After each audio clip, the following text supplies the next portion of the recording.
Talvez esse vídeo seja um pouquinho maior do que os demais, porém vai ser importante para você, eu tenho certeza. Em um mundo onde as crises se sucedem, a vida cotidiana é frenética e os elementos que a formam são tremendamente líquidos.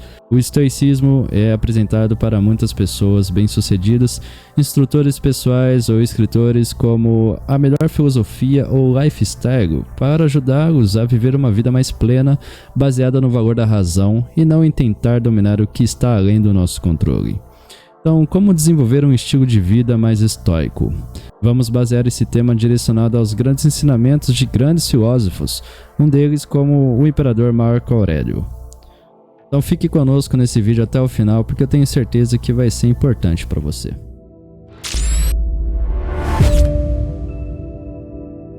Olá, sou Rafael Colodro do canal Esculpindo a Mente, seu canal filosófico e de desenvolvimento pessoal. E você está assistindo mais um de nossos vídeos para ter um melhor crescimento de vida. Então, antes de mais nada, seja muito bem-vindo, seja muito bem-vinda. Deixe seu gostei para que o YouTube entenda que o conteúdo deve chegar a outras pessoas também. Aproveita para se inscrever e estar sempre por dentro dos nossos conteúdos. Vamos lá. Mas afinal, o que é estoicismo? Antes de mais nada, estoicismo não é uma religião, ok? Estoicismo é um estilo de vida. Tem aqueles que querem ter um estilo de vida um pouco mais adoidado, vivendo a vida como se não houvesse amanhã. E tem outros que são um pouco mais reflexivos, que pensam antes de tomar qualquer atitude em relação aos seus impulsos. Então o estoicismo ele é um pouco daquilo onde você pratica um pouco mais o desapego daquilo que está fora do seu controle, evitando alguns problemas. Então o estoicismo ele é uma escola e doutrina filosófica surgida na Grécia Antiga, que preza a fidelidade ao conhecimento e o foco em tudo aquilo que pode ser controlado pela própria pessoa. Despreza todos os tipos de sentimentos externos, como a paixão ou desejos extremos. Lembrando que paixão é diferente de amor, tá legal? Paixão ele é mais próximo de um apego, que seria próximo de um sofrimento. Então, se você gosta ou se você ama alguém, amor é uma decisão, não é igual a paixão, tá legal? A escola estoica foi criada por Zenão de Cítio, na cidade de Atenas, cerca de 300 anos antes de Cristo. Porém, a doutrina ficou efetivamente conhecida ao chegar em Roma. O seu tema central defendia que todo o universo seria governado por uma lei natural divina e racional também. Sendo assim, para o ser humano alcançar a verdadeira felicidade, ele deveria depender apenas da sua virtude, ou seja, os seus conhecimentos e valores, abdicando totalmente dos vícios, considerados pelos estoicos um mal absoluto. O estoicismo também nos ensina a manter uma mente calma e racional, independente do que aconteça. Ensina que isso ajuda o ser humano a reconhecer e se concentrar naquilo que pode controlar e não se preocupar e aceitar o que não se pode controlar. Os princípios da filosofia estoica que norteiam os seguidores da doutrina são: a virtude é o único bem e o caminho para a felicidade. A pessoa deve sempre priorizar o conhecimento e o agir com a razão. O prazer é o inimigo do sábio. O universo é governado por uma razão universal, natural e divina. As atitudes têm mais valor do que as palavras, ou seja, o que é feito tem mais importância do que é dito. Os sentimentos externos tornam o ser humano um ser irracional e não imparcial. Não se deve perguntar por que algo aconteceu na sua vida, e sim aceitar sem reclamar, focando apenas no que se pode fazer, modificando e controlando-se naquela situação. Agir prudentemente é assumir a responsabilidade dos seus próprios atos. Tudo ao nosso redor acontece de acordo com uma lei de causa e efeito. A vida e as circunstâncias não são idealizadas. O indivíduo não precisa conviver e aceitar a sua vida de forma como ela é. A partir desses princípios é possível entender que uma pessoa estoica é aquela que não se deixa levar por crenças, paixões, sentimentos capazes de tirar a sua racionalidade de uma pessoa na hora de tomar alguma ação ou decisão, tais como desejo, dor, medo e prazer. Isso por essas circunstâncias serem infundadas e irracionais. Ou seja, em resumo, tudo aquilo que é irracional, aquilo que você não consegue compreender de fato, talvez não seja um bom caminho para você tomar algumas decisões na sua própria vida. A pessoa estoica busca agir racionalmente, mesmo com a existência desses sentimentos. Não que o estoico seja um indivíduo sem sentimentos, mas ele não é prisioneiro deles, entendeu? Vamos para os ensinamentos da filosofia estoica. A filosofia estoica tem um foco na vida prática, nas ações e acontecimentos do cotidiano e em como o ser humano lida com esses acontecimentos racionalmente. Segundo o pensamento estoico, há coisas que não estão sob o controle das pessoas e há coisas que são possíveis de serem controladas. Neste caso, sobre o que não é possível controlar, como o clima, por exemplo, não há nada que possa ser feito para alterar o seu estado. A ataraxia ou autossuficiência, a negação de sentimentos externos e o enfrentamento dos problemas através da razão são ensinamentos da filosofia, cujo objetivo é mostrar que o indivíduo deve se concentrar apenas no que é possível de se controlar. Deve ser grato do que já possui e negar os prazeres e emoções extremas, como viver a vida adoidado. Mas às vezes também é importante ponderar um equilíbrio sobre isso. Você não pode ser 100% racional e também 100% emotivo, mas você pode encontrar um ponto de equilíbrio e tentar adequar os dois fatores, os dois polos, os dois extremos. Você encontrando esse ponto de equilíbrio, provavelmente você será uma pessoa com consciente emocional muito maior. Lembrando que os principais ensinamentos da filosofia estoica são ataraxia. O foco da filosofia estoica é a conquista da felicidade por meio da ataraxia, um ideal de tranquilidade em que é possível viver de forma serena e com paz de espírito. Para os estoicos, o indivíduo apenas poderia conseguir essa felicidade através de suas próprias virtudes, crenças, ou seja, dos seus próprios conhecimentos. A autossuficiência é um dos principais objetivos dos estoicos, isso porque o estoicismo prega que cada ser deve viver conforme a sua natureza, ou seja, deve agir de forma responsável com o que acontece na sua própria vida. Assim sendo, como ser racional que você é, o ser humano deve se valer das suas próprias virtudes em prol de conquistas do seu maior propósito, a felicidade. Afinal, a felicidade também não é só uma conquista, a felicidade ele é um estado. Você pode ser feliz mesmo estando triste. Você pode estar triste ou você pode estar feliz, só que você é uma pessoa triste. Então, conquistar a felicidade talvez não seja o maior objetivo da vida, mas sim conquistar todas as coisas através da felicidade que você já possui. Talvez seja um caminho mais interessante. Negação de sentimentos externos. Os estoicos consideram que os sentimentos externos como paixão, luxúria, etc., são nocivos ao ser humano, pois fazem com que ele deixe de ser imparcial e se torne irracional. Todos esses sentimentos são tidos como vícios e como causadores de males absolutos que comprometem a tomada de decisões e a organização dos pensamentos de forma mais lógica e inteligente. Enfrentar problemas através da razão. Na busca pela vida tranquila e mais feliz, a filosofia estoica defende que todos os fatores externos que comprometem a perfeição moral e intelectual devem ser ignorados. Mesmo na adversidade em situações problemáticas ou difíceis, as pessoas devem optar por reagir sempre com calma, tranquilidade e racionalidade, sem deixar que os fatores externos comprometam a sua capacidade de julgamento e ação. Existem diferenças entre o estoicismo e o epicurismo.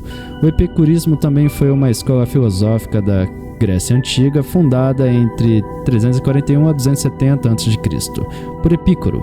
Essa doutrina filosófica acreditava que o indivíduo só alcança a paz e a tranquilidade se encontrar essa ausência de dor. Enquanto o estoicismo ensina que deve utilizar a razão, negar os prazeres terrenos e aceitar as dores e problemas, lidando apenas com o que pode ser controlado.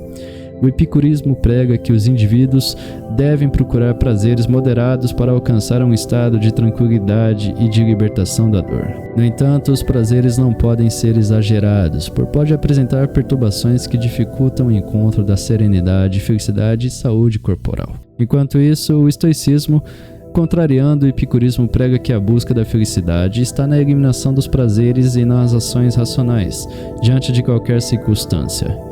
O epicurismo, por seu turno, é materialista, não compreende que o universo possui uma ordem racional e natural. Não há uma razão universal que governa todo o universo da qual a alma humana faça parte. Enquanto isso, o estoicismo acredita que o universo é governado por uma ordem natural. Então, vale a pena você tentar adotar o que mais se encaixa com aquilo que você acredita. Legal? Lembrando que filosofia e fé, elas são correlacionadas sim, tá bom? Talvez as pessoas tenham uma má interpretação em relação a polos ou a tipo de pensamentos que podem ser ou parecem ser opostas umas às outras, como ciência e fé talvez não fazem tanto sentido, mas fazem sim. Ciência é a busca e a pesquisa pelo conhecimento comprovado, enquanto a fé é o firme fundamento das coisas que não se veem. O nosso objetivo é sempre unir a fé e a ciência, porque a fé e a ciência, ambas são praticamente a mesma coisa. Uma tenta comprovar o que os olhos vê e outra prova o que os olhos não vê. O mesmo segue para a filosofia e crença. Às vezes as pessoas têm uma má interpretação em relação à diferença entre filosofia e uma crença. Acreditam que ambas não fazem parte, mas no final de tudo, é por acaso e tudo faz parte de um conhecimento. É o que diz, Oséias, no capítulo 4, versículo 6 na Bíblia. Meu povo foi destruído porque lhe faltou conhecimento. Uma vez que vocês rejeitaram o conhecimento, eu também os rejeito como os meus sacerdotes, e uma vez que vocês ignoram. Acredito que tudo seja por acaso e talvez o melhor caminho seja buscar o conhecimento, já que o conhecimento ele é um pouco ligado com a luz. E se você vive na luz, certamente você não vive nas trevas, e quem vive nas trevas certamente não enxerga.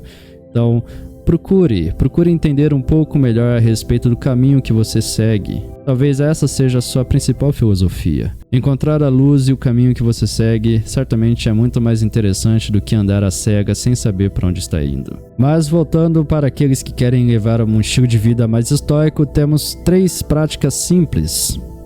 1. A dicotomia do controle.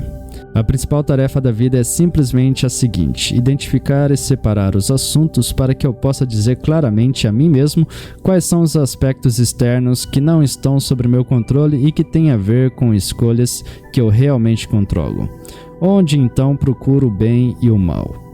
Não para externos incontroláveis, mas para dentro de mim, para as minhas escolhas que elas são minhas. É o que diz Epiteto. A prática mais importante da filosofia estoica é diferenciar entre o que podemos mudar e o que não podemos, sobre o que temos influência e o que nós não temos. Um voo pode estar atrasado devido ao clima. Nenhuma quantidade de gritos com uma representante da companhia aérea terminará uma tempestade. Nada vai mudar. Nenhuma quantidade de desejo o tornará mais alto ou mais baixo, ou você nascerá em um país diferente. Você não pode fazer alguém como você. Além disso, o tempo gasto se arremessando contra esses objetos imóveis é o tempo não gasto nas coisas que podemos mudar. Isso é o mesmo que reclamar. Às vezes reclamamos muito de boca cheia. Às vezes perdemos muito tempo do nosso dia reclamando. Ao invés de reclamar, por que não gasta essa energia e esse tempo fazendo algo mais produtivo, como por exemplo encontrar a solução do problema da qual você está reclamando? Sempre volte a essa pergunta diariamente, em todas as situações difíceis. Se você se concentrar em esclarecer quais partes do seu dia estão sob o seu controle e quais não estão, você não apenas ficará mais feliz, como também terá uma vantagem distinta sobre outras pessoas, que não perceberam que estão travando uma batalha invencível. Segunda prática, tenha um diário. Poucos se preocupam com as marchas e contramarchas dos comandantes romanos. O que os séculos se apegaram é um caderno de pensamentos de um homem, cuja vida real era amplamente desconhecida, que abafou na escuridão da meia-noite. Não os eventos do dia, ou os planos do dia seguinte, mas algo de interesse muito mais permanente, os ideais e aspirações pelas quais o espírito raro viveu. Disse Brand Blanchard. Epiteto, o escravo, Marco Aurélio, o imperador, Sêneca, o dramaturgo, esses 3 homens radicalmente diferentes, levaram vidas radicalmente diferentes, mas eles pareciam ter um hábito em comum, o registro em um diário. Seria Epiteto quem advertiu seus alunos de que a filosofia era algo que eles deveriam escrever dia após dia, que essa escrita era como eles deveriam se exercitar. O horário favorito de Sêneca para fazer diário era à noite, quando a escuridão cai e sua esposa adormece. Ele explica a um amigo: examino meu dia inteiro e volto ao que eu fiz. E disse, sem esconder nada de mim mesmo, sem deixar passar nada. Então, ele ia para a cama descobrindo que o sono que se segue a esse autoexame era particularmente mais doce. E Marco, ele foi um dos mais prodigiosos que escreveram diários, e temos a sorte de que seus escritos sobreviveram a nós, apropriadamente intitulados como Da Eis Retum, apropriadamente intitulados Para Si Mesmo. No estoicismo, a arte de escrever um diário é mais do que um simples diário. Essa prática diária é a filosófica. Preparando-se para o dia seguinte, refletindo sobre o dia que passou. Lembrar a si mesmo da sabedoria que aprendemos dos nossos professores, das nossas leituras, das nossas próprias experiências. Não basta ouvir essas lições uma vez. Em vez disso, as praticamos repetidamente e revertemos em sua mente. E o mais importante, nós anotamos e as sentindo fluindo sobre os dedos e ao fazê-los. O estoicismo ele é projetado então para ser uma prática, uma rotina, não só uma filosofia que você lê uma vez e entende magicamente no nível da alma. Não, é uma busca ao longo da vida que requer diligência, repetição e concentração. Dessa maneira, o registro no diário é estoicismo, e é quase impossível ter um sem o outro. Lembre-se, cada um é cada um, todo mundo tem a sua própria experiência. Por que você não registra tudo aquilo que você aprende durante o dia? Provavelmente, você pode estar aprendendo com grandes professores da vida, e um dia você pode se tornar professor de alguém. Terceira prática. Pratique o infortúnio. Em tempos de segurança em que o espírito deve se preparar para tempos difíceis, enquanto a fortuna está dando favores, é hora de se fortalecer contra seus repulsos. É o que diz Sêneca. Sêneca, que desfrutava de grande riqueza como conselheiro de Nero, sugeriu que devíamos reservar um certo número de dias por mês para praticar a pobreza. Tome um pouco de comida, vista suas piores roupas, afaste-se do conforto da sua casa e cama, coloque-se frente a frente com a falta. Ele disse, você se perguntará, é isso que eu costumava temer? Ou seja, é importante lembrar que este é um exercício e não um dispositivo retórico. Ele não quer dizer pensar em infortúnio, ele diz para vivê-lo, entendê-lo. O conforto é o pior tipo de escravidão, porque você sempre tem medo de que algo ou alguém o leve embora. Mas se você não pode apenas antecipar, mas praticar o infortúnio, o acaso perde a capacidade de atrapalhar a sua própria vida. Emoções como ansiedade e medo têm raízes na incerteza e raramente na experiência. Quem fez uma grande aposta em si mesmo sabe quantas energias os dois estados podem consumir. A solução é fazer algo sobre a ignorância. Tente se assemelhar com essas coisas, os piores cenários, das quais você tem mais medo. Pratique o que você tem medo. Às vezes, seja uma simulação em sua mente ou na vida real, a desvantagem é que quase sempre é reversível ou transitória. Tenho certeza que você já deve ter experimentado alguma dessas inseguranças, como por exemplo fazer uma prova, tirar uma carteira de motorista, se encontrar com alguém, talvez se justificar sobre alguma coisa que você deveria ter feito e não fez. Muitos são os medos que permeiam a mente do ser humano, mas tente lembrar que o medo não é por si só um grande problema, mas sim talvez um grande aliado. Se você conseguir dominar seus medos, certamente nada nem ninguém irá te parar. Então, em que o estoicismo nos ajuda? O estoicismo ensina a manter uma mente mais calma e racional, independente do que aconteça. Ensina que isso ajuda o ser humano a reconhecer e se concentrar naquilo que você pode controlar e não se preocupar em aceitar o que você não pode controlar. Ensinar a conhecer a si mesmo, controlar a ansiedade, lidar com insegurança, manter a calma em situações adversas, processar sentimentos e pensamentos negativos e também reduzir o estresse. Os princípios da filosofia estoica que norteiam os seguidores da doutrina são: a virtude é o único bem no caminho para a felicidade. Como esse vídeo ele ficou um pouco mais longo do que os demais, certamente falaremos sobre esses mesmos estilos de vida em outros vídeos também. Mas antes de encerrarmos, deixa eu te contar uma coisa. Quando você sai para alguma atividade ou para realizar algum compromisso e você não leva guarda-chuva e de repente começa a chover, logo você tomando essa chuva, certamente você não ficará satisfeito ou feliz. Porém, aquilo ali não é o fim da sua vida. Você entende meio que inconsciente que tá tudo bem. A chuva está ali, você está tomando chuva. Isso pode prejudicar em alguma coisa no seu compromisso, porém, a chuva vai passar. E é o mesmo pensamento como o estoico leva. Ele sabe que os problemas vêm. Sabemos que tudo vai acontecer conosco. Provavelmente vamos lidar com dores que são difíceis ou até mesmo quase impossíveis de serem tirados, como o luto ou a perda de alguém querido. Mas isso vai acontecer. Uma hora ou outra vai acontecer. Porém, tudo isso passa. Tudo passa. É igual a chuva. Você está na chuva, você está para se molhar. Você está se molhando. Não tem o que fazer. Você entende isso de uma forma inconsciente, que a chuva não é um mal para você. E às vezes, tomar a chuva, mesmo que prejudique o seu compromisso, no final das contas, ela te faz bem. De alguma forma, não tem problema se chover e você se molhar um pouco.